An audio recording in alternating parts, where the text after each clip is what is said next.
আজকে শুভ জন্মাষ্টমীর উপলক্ষে আমার পরিবারের আপনাদের সবাই নিমন্ত্রণ রইল।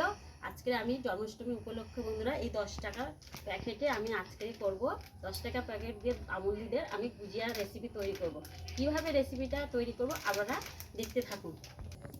বন্ধুরা এখানে আমি এই 10 টাকার 7 প্যাকেট দুধ নিয়েছি, ওজনে হচ্ছে 150 গ্রাম। আর এখানে এই বাটির মাপেরই এক বাটি আমি জল নিয়েছি। প্রথমে আমি উনুনটাকে ধরিয়ে নেব।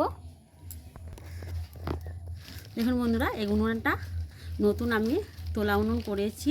আর এই উনুনটা আজকের আমি জন্মাষ্টমীর জন্যেই আমি উনুনটা আজকে প্রথমে জ্বালছি।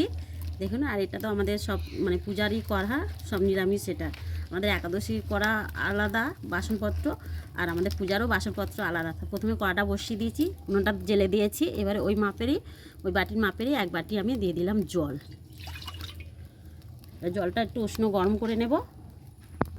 বন্ধুরা দেখুন, জলটা উষ্ণ গরম হয়ে গেছে। এবারে আমি অল্প অল্প করে দুধ দেব, দিয়ে আমি গুলতে থাকবো।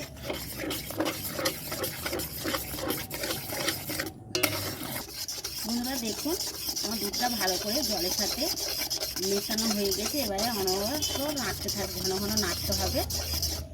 দেখুন, এরকম করে আমি আস্তে আস্তে জাল দিয়ে দিয়ে আমি দুধটাকে নাড়তে থাকবো। বন্ধুরা দেখুন, দুধটা আমার অনেকটাই ঘন হয়ে এসছে। এতে আমি দেবো 4 চামচের মতন চিনিটা কিন্তু আপনারা আমাদের মিষ্টিটা পরিমাণ মতন দেবেন। আমি এটা 4 চামচের মতনই দিলাম। বন্ধুরা দেখুন, দুধটা একদম শুকনো হয়ে গেছে। এবার এতে আমি দেবো 1 চামচের মতন ঘি দিয়ে আবার একটু একটা ডো মতন করে নেবো দুধের মিশ্রণটাকে। নেড়ে গোল করে নিয়ে লম্বা করে দেখুন এই দিয়ে এই যে মুখটা এর উপরে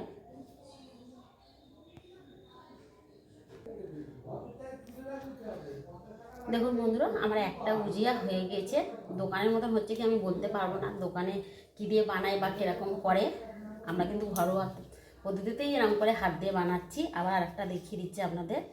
দেখুন, এরকম করে নিয়ে একটু গোল করে নিয়ে এই শুধু খুব সহজ এরকম ধরে আর এই দুটো চেপে দিলেই হয়ে যাবে। দেখুন, ফের আরেকটা বানিয়ে নিলাম।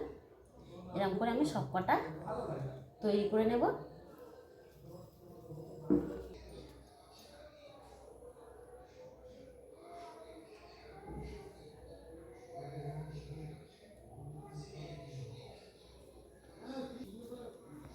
দেখুন বন্ধুরা, আমার সব কটা গুজিয়া বানানো হয়ে গেছে। দেখে নিন,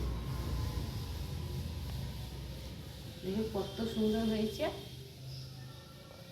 এবারে আবার আমি আমাদের জন্মাষ্টমীতে ঠাকুরকে ভোগ হিসাবে দেব। এবার আমি একটা প্লেটে এটা সাজিয়ে নেব। বন্ধুরা, আমার এই রেসিপিটা ভালো লাগলে অবশ্যই, গুজিয়ার রেসিপিটা ভালো লাগলে অবশ্যই আমার চ্যানেলটাকে লাইক, শেয়ার, কমেন্ট করবেন। যে সকল বন্ধুরা এখনও আমার চ্যানেলটাকে সাবস্ক্রাইব করেননি, প্লিজ আমার চ্যানেলটাকে সাবস্ক্রাইব করে দেবেন। সাবস্ক্রাইব করে আমার পাশে থাকবেন। আজকের এই শুভ জন্মাষ্টমী। এখনও আমাদের জন্মাষ্টমী অনেক কাজকর্ম আছে। আজকে আবার দেখা হবে নতুন রেসিপি। ভালো থাকবেন, সুস্থ থাকবেন।